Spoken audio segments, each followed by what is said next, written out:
Honorable Chief Ministers, Members of Parliament, organizers of this beautiful enclave, all present here, ladies and gentlemen, good afternoon. I come from the Maldives Islands. That's in the middle of the Indian Ocean, a bit far away from here, but we occupy the navigable parts of that ocean. No one can cross the Indian Ocean from east to west or west to east without going through the Maldives. We are a very big ocean state. We are 1,000 kilometers from north to south, another 600 kilometers from east to west. People used to refer to us as a small island state, but I like to refer to ourselves as a big ocean state. We are the people of the sea. We live in the Indian Ocean. Indian safety and security is very much entwined with the stability in the Indian Ocean. Historically, the subcontinent has been many a times disturbed by invasions, attacks, disturbances through the sea, through its soft belly, the peninsula. Whoever rules India must have a very good view and a very good consideration on what is happening in the ocean. Yes, the Mongols came through the mountains. So did the many other invaders that have invaded India. But a fair amount of them also did come through the Indian Ocean. Chola kings had regularly had contacts with the Maldives. Ashoka pillars has inscriptions to that effect. Your scriptures very often talks about Sarandeep and the Maldives. There is, of course, roots. I was traveling here, coming here, and I saw your unity statue, bigger than the other statue given by the French people to the United States, but that is the unity statue. That is the idea of India. Gandhiji once said India is an idea as much as it is a nation. The idea of India, I have very often said, is not just Indians, it's everyone's. I view the idea of India very much as mine, as a Maldivian idea as well. Many superpowers have risen. Empires rise and fall. And now we see definitely India on the rise. There's no doubt about that. The question is, how would India do it? In the last 2 centuries, we have seen in North America, when they became a superpower, what they did to their neighbors, El Salvador, Nicaragua, and the rest of Central and Latin America. They changed every country to a dictatorship. We saw what Russia did when it wanted to become an empire. It gathered around, again, satellite states, again with dictatorship as state type. India has a choice. Would it behave in the same manner as the 19th and the 20th century rising powers? How would India deal with its neighbors? As India rises and begins to attain the status of superpower, I am confident that it is taking a different path. They say the best way to predict how someone will act in the future is to examine how they behaved in the past. Viewed from where I am in Mali, in 1988, mercenaries attacked the Maldives. India quickly responded and aborted the coup. Indian troops could have stayed in the Maldives very easily. There was nothing the Maldives could have done if India had decided to stay on. But no, that's not what they did. They left. You would remember again in the 80s, when Russia had 50,000 troops in Afghanistan, India also had round about that amount of troops in Sri Lanka as the IPKF, Indian Peacekeeping Force. But again, India left. When other superpowers leave, you can see the mess that they make.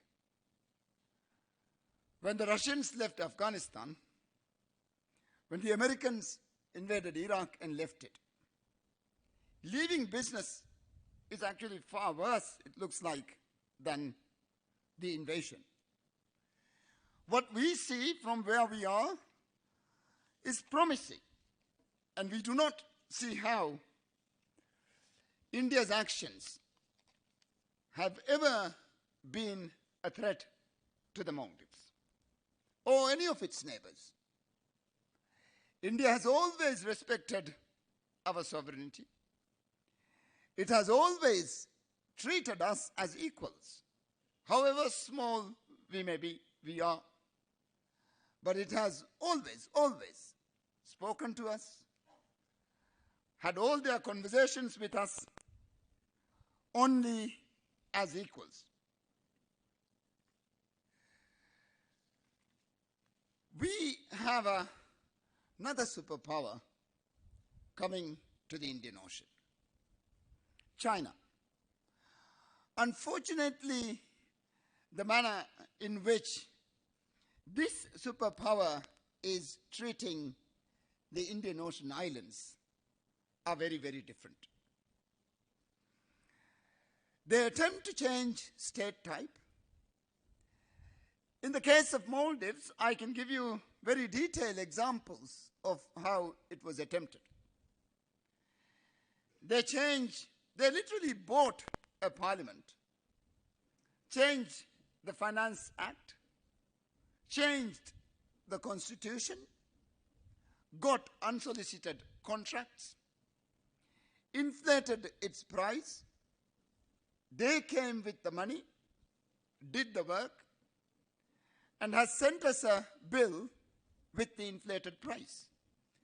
The price is inflated to the extent that the business plan fails, and therefore we would never be able to pay back the money from the project. When we can't pay the money, they ask for equity. And with equity, we lose land and sovereignty. Thank God the people of the Maldives saw this coming, the debt trap, and then using this trap as leverage, as a disciplining agent in international fora. The people of the Maldives was ingenious, and they decided that this cannot go on, and therefore they removed, even though I was not able to seek election, stand election, they removed President Yamin, and we now have a democratic government again. And now with Indian assistance, it's all very different. It's very transparent. We go through all the different tendering processes. Yes, of course, it's slow. It has to be slow. This is your money. This is our money. This is people's money. And you can't just go around dishing it out in every single manner that you want or that I like to have it. Indian projects are tendered by the government of Maldives. And it is transparent and everyone knows what's going on. Everyone knows the price of it. And everyone else is also calculating it. And therefore it is very rarely, and it almost has never happened, that any of these become a debt trap. I like India Rising. I like the music. I like the literature. I love the films. And I love the food. And for us, this is a brilliant idea, the idea of India. And the fact that this idea is rising is almost so much the better. India can never rise without us. It's not possible. If you think that India alone can simply rise without its neighbors, when the tide rises, even our own little boats rise. We all rise together. What we should be doing and what we would do, or do our best to do, would be to plug into the rapid Indian transformation and development.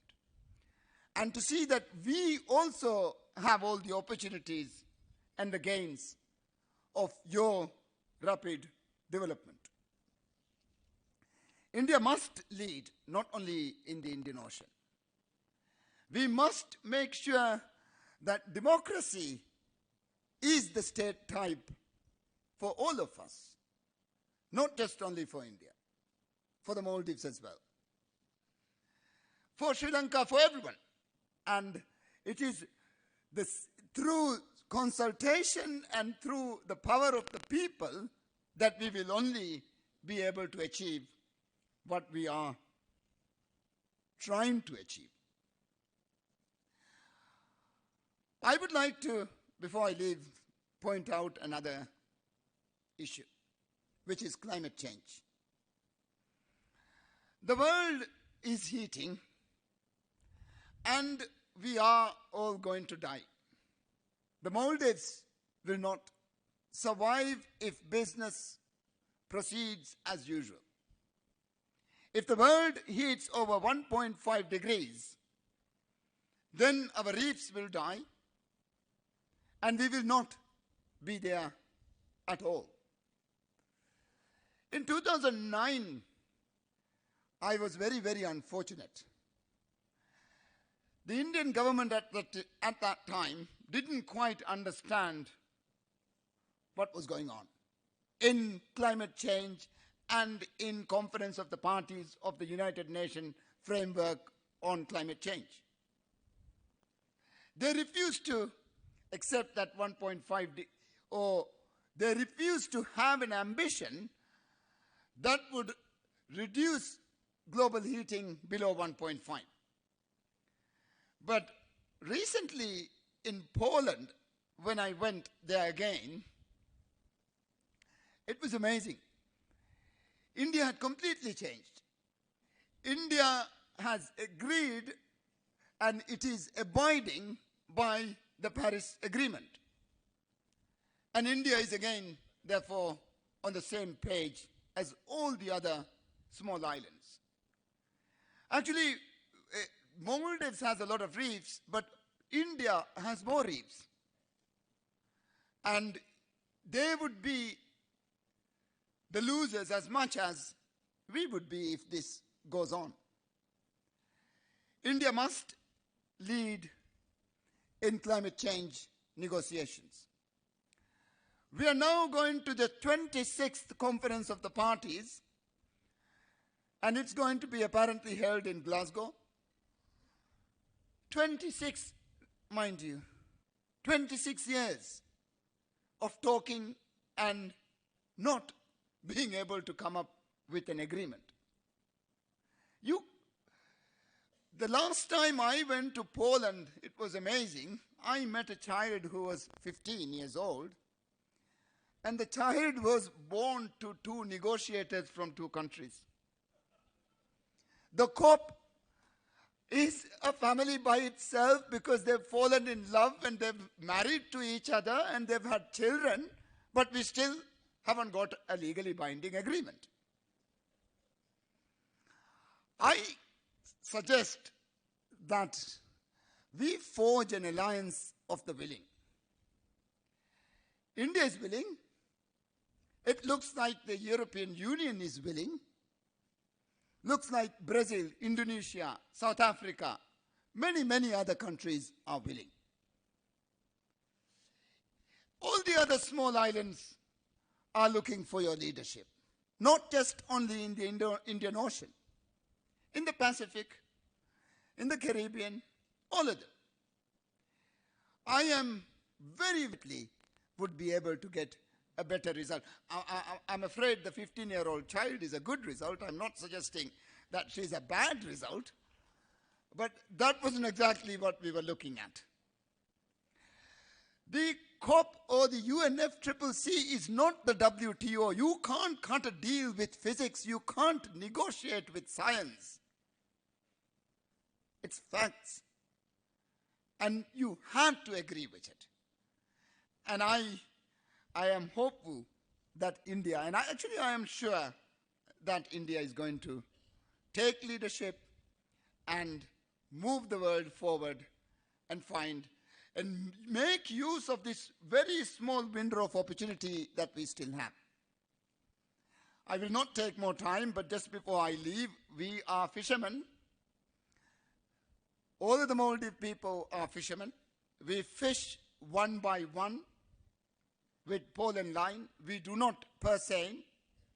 We don't have big gill nets. And the Indian Ocean tuna stock is collapsing because foreign countries, foreign to the coasts of India or the Indian Ocean, are fishing in our seas, and these tuna, they swim, they don't stick around, so less and less of them are coming by our way. There is an Indian Ocean Tuna Conference, and Rising India, we hope, will also engage more in the Indian Ocean Tuna Conference and give us better results in, again, maintaining a sustainable fish stock in the Indian Ocean. Radical Islam, climate change, dwindling fish stock, drugs and crime, they are all challenges to us. And I'm sure they are also challenges to you as well. And I am confident that during the course of this conclave and these discussions, that we will be able to find many ideas on how we may be able to tackle them. I hope to enjoy the next 2 days. Again, thank you very much for inviting me. It's a pleasure to be here. Thank you.